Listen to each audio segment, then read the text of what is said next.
Dear friends, today the Holy Mother Church celebrates the feast of the exaltation of the Holy Cross. Wish you all a very happy feast. St. John Maria Vianney says, everything is a reminder of the cross. We ourselves are made in the shape of a cross. On the feast of the exaltation of the Holy Cross, we honor the Holy Cross on which Christ died out of love for us, and by his death on the cross, he brought salvation to the world. The cross of Christ is the instrument of love through which God saved us. This feast commemorates two historical events. First, the findings of what was considered the cross of Christ in the year 326 by the mother of Constantine the Great, Saint Helen. The public veneration of the cross of Christ originated in the 4th century, beginning with the miraculous discovery of the cross on September 14, 326 by Saint Helen, mother of Constantine. Well, she was on a pilgrimage to Jerusalem, and the same day the two churches built at the site of Calvary by Constantine were dedicated. And the second historical event is its discovery from Persia in 628. A story is told of Emperor Heraclius, who is in the year 628, after making peace with the Persians, carried what was considered the cross on which Jesus hung back to Jerusalem on his shoulders. He was clothed with costly garments and with ornaments of precious stones. But at the entrance of Mount Calvary, a strange incident occurred. Tried as hard as he would, he could not go forward.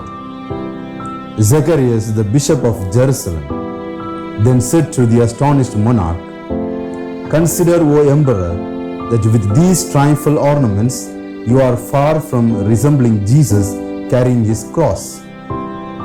The emperor then put on a penitential garb and continued the journey and carried the cross into the church of Holy Wisdom, where it was triumphantly exalted. It was then resolved that the feast of the triumph or exaltation of the cross be celebrated by the church in all parts of the world. What does the cross mean to you?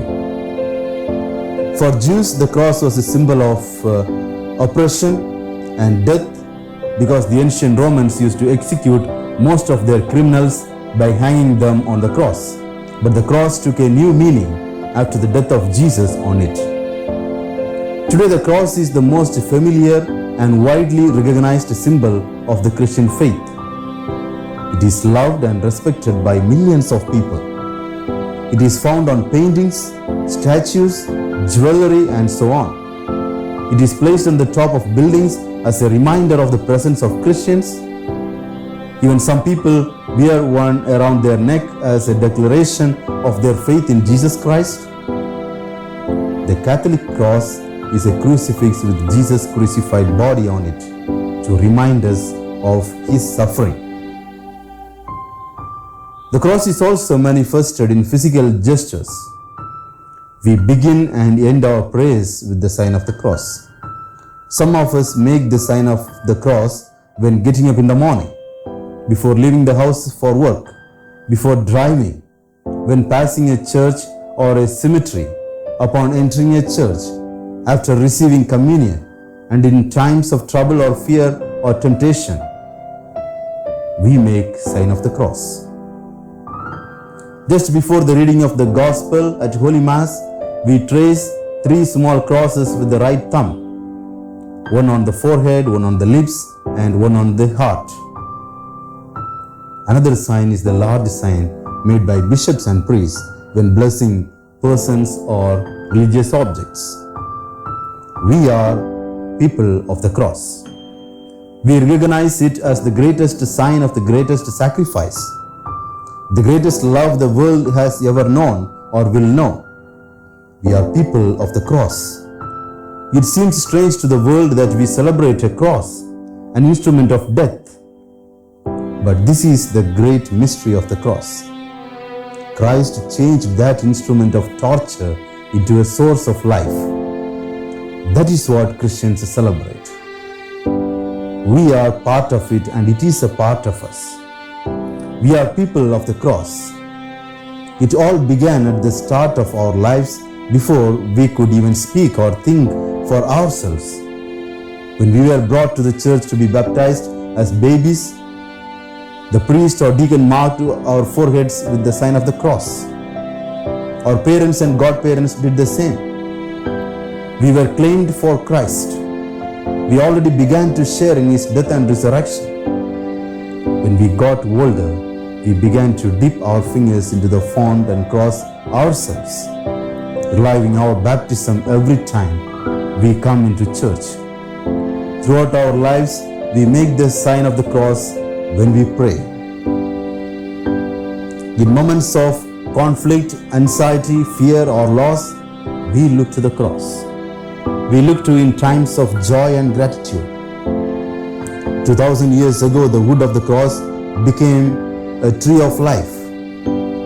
As followers of Jesus, as people with a personal relationship with our Lord, we have to be willing to sacrifice everything we have to fill the world with the Father's love. Our daily turmoil, our problems, our pains, all take on an infinite value when we trust them to Jesus, when we unite them with His cross.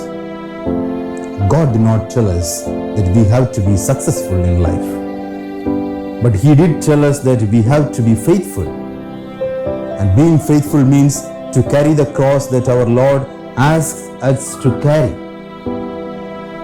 And so we try to carry it without bitterness, anger, or complaint. As Christians, we believe and hope that through death we shall enter into eternal life, which Jesus, the Lord, has won for us through His holy cross.